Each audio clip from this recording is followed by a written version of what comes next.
Hello everyone, welcome to DC Minds. In this video, we are going to learn about a design pattern called singleton design pattern. As the name itself suggests, singleton means only one object. So we are allowed to create only one instance or object of a class throughout the lifetime of a application or program. So now let's see a scenario where singleton design pattern can be used. So the use case over here is that suppose there is a service and it is installed in a server. At any point in time, a user can create only one connection to that server and use that service. So user is allowed to create only one connection to the server and then he can start using the service. So here we have a service which is running in a server and we have a user who want to use the service. So for this purpose we can develop a client application which will allow this user to connect to this server and then it can start using this service. So while developing this client application we can use singleton design pattern so that user will be able to create only one instance of a class which will be used for connecting to the server. So the requirement over here is only one connection to the server that will be able to meet with the help of singleton design pattern. Okay, now let's see a real-time application which is already in exist. Okay, so most of us nowadays working from home. Basically if you are a IT employee and if you are working from home, then you have to connect to your company server to use various resources that are available in your company server or database. So to connect to your company server, you might be using some VPN applications. So that VPN application will allow us to connect to the server and then we'll be able to use the services of our companies.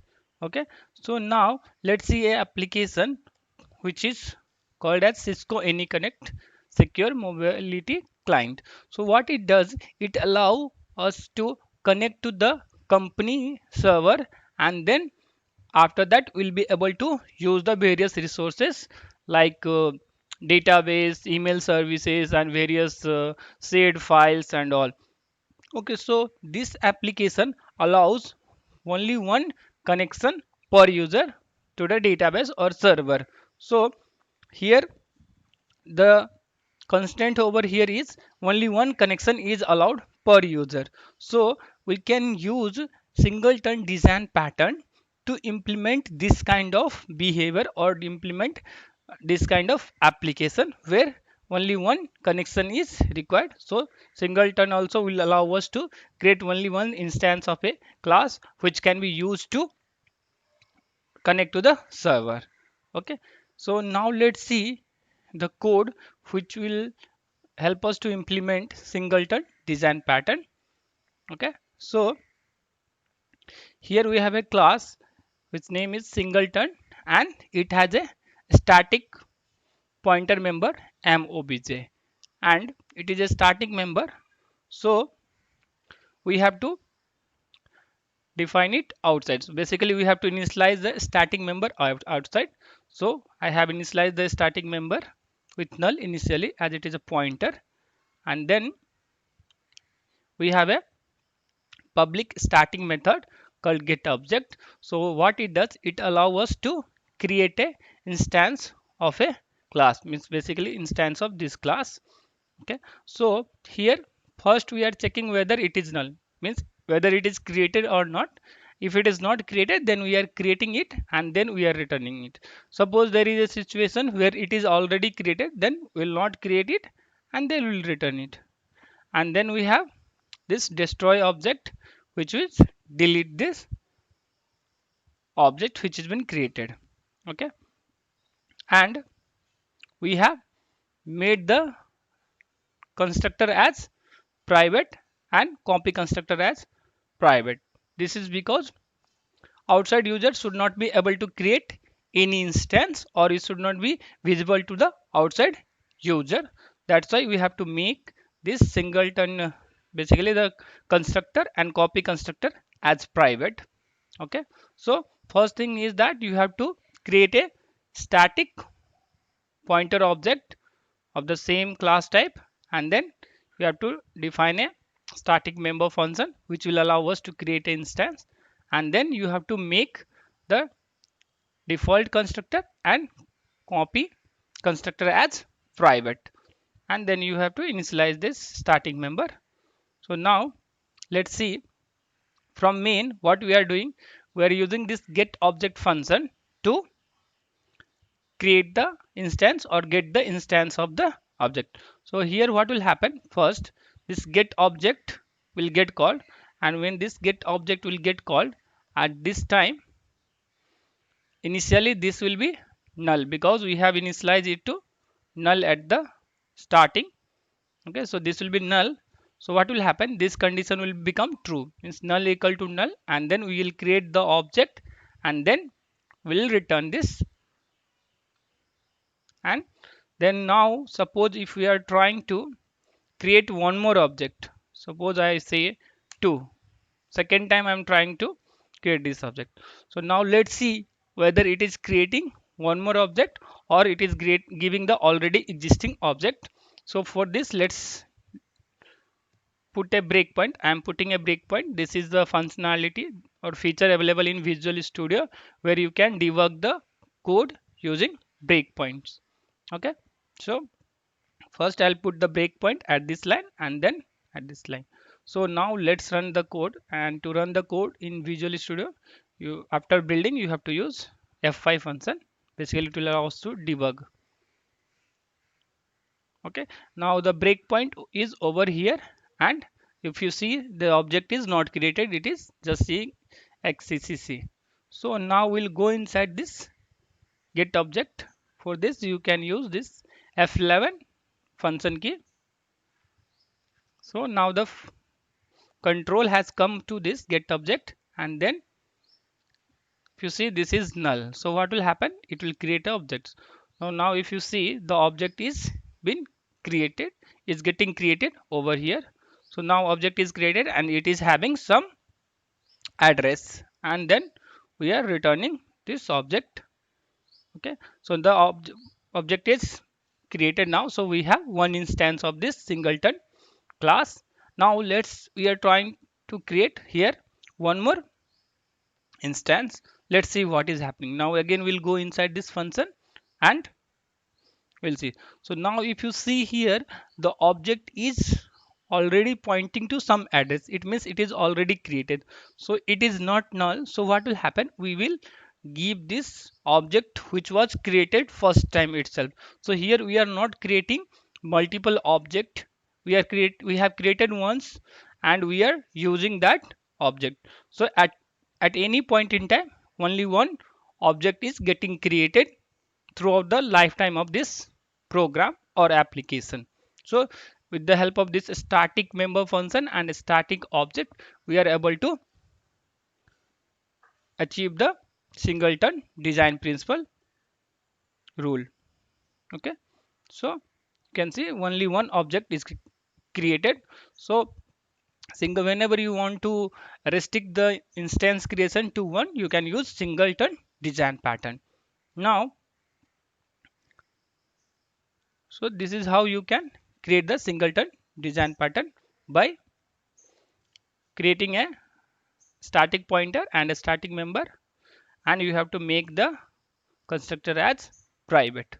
So but can you see, can you imagine what is the problem with this code? Can you think? Okay, so the problem with this code is that it is not thread safe. It is not thread safe.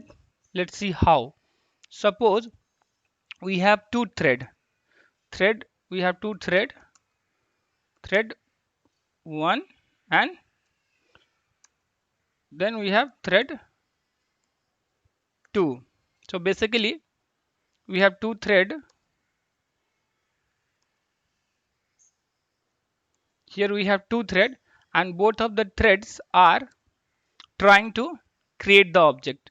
So what will happen, suppose first thread call first thread will call this get object, and what will happen, the first thread started executing it, and it has come over here. So what has happened, the first thread is about to create the instance of this singleton object, singleton class, and when it is about to create second thread, thread 2 has started, and it is also calling this get object function to get the instance of the singleton class. So suppose this thread is about to create, and thread 2 has also started, and it has also come over here. So at this time this object will be still will be null. So the thread 2 will also try to create the objects. At that time what will happen, two thread will get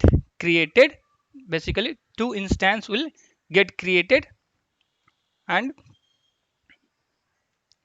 so in that way we are violating the principle of singleton, because since it is not thread shape, so because of thread multi-threading, we are able to create multiple instance of this singleton class. So to avoid that behavior, we can use a locking mechanism called mutex. So we can use mutex to restrict the object creation to only one by using mutex in case of multi-threading. For that you have to include the mutex header file, and then when you are about to create it, so you say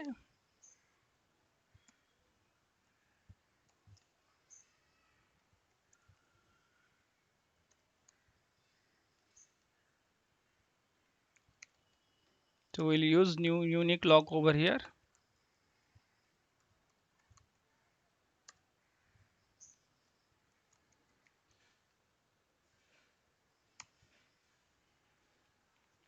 So it will help us to log this and now it is thread shape. So what will happen, suppose thread 1 has started and it called this get object function. At this time first it will log the mutex, so you have to declare a instance of this mutex class,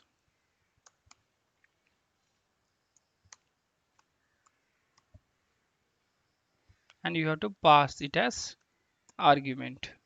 So what will happen, suppose thread 1 started, and then first what it will do, it will acquire the log for this mutex, and then it will check for the condition and then start creating this. So now when this thread 1 is about to create the object, suppose thread 2 also started, and then what will happen, this thread 2 will also try to acquire the lock. So at that time all thread 1 has already acquired the lock. So in that situation what will happen, thread 2 will wait for the thread 1 to release the lock. So here we are able to synchronize the thread and restrict the object creation to only once, because when thread 1 will release, by that time thread uh, 2 will get this object which will be pointing to some address, it will not be null.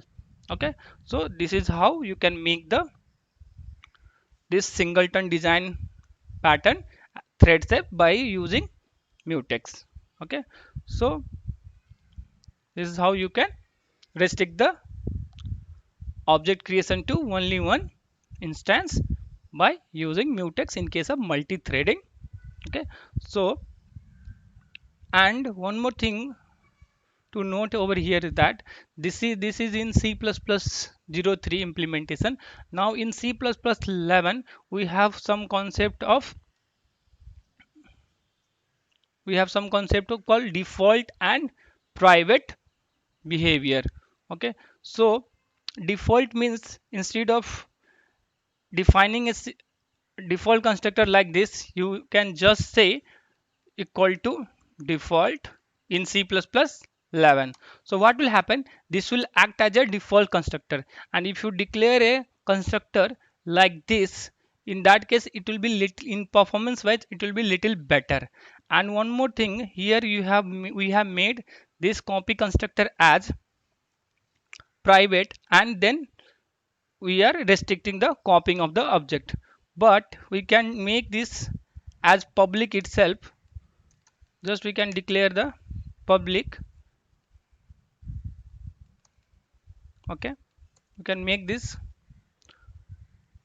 copy constructor as public, and you can mark this as delete. So what will happen? It will be marked as a deleted constructor. So outside user, if they are trying to copy an object from other object, it will be prohibited. Basically compiler error will be given. So by using this C++11 concept, you can implement the singleton design principle like this also. Okay, so the main thing to keep in mind is that singleton design principle is used in the scenario where one object creation is required at any point in time throughout the life of the application or program. So in next video we are going to learn about another design principle called factory design pattern. Thanks for watching. If you like this video, please subscribe to my channel and hit the like button.